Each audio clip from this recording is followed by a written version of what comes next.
looked back.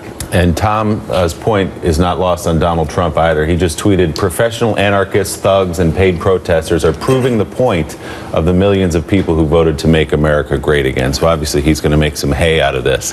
There is another way of doing it. We saw the Women's March a couple of weekends ago, where you had millions of people out in the streets.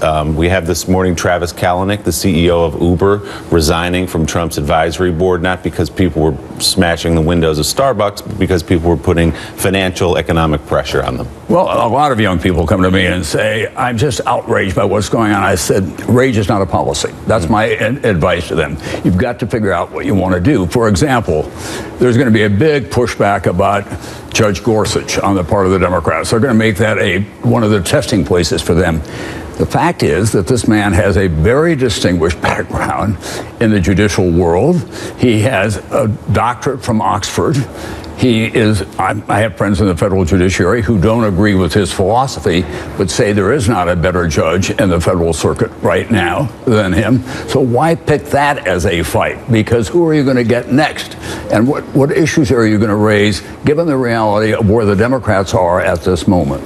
And honestly, I think to that point, I think if the Democrats come out and push back on absolutely everything and say, no, none of this is acceptable, they lose their credibility. Pick your fights, pick your battles wisely. And then you have the authority to say, no, we're standing on principle. Betsy DeVos is not right for education secretary, instead of we're just going to oppose anything they do. Well, they historically have not been as good at opposing just anything the Republicans do in the same way that Republicans have been towards the Democrats. They were playing by the Republican playbook, frankly, for the last 8 years. And the other thing is, the Democrats have a lot of reconstruction to do of their own party, and that's what they ought to be thinking about, and that's where they should be beginning.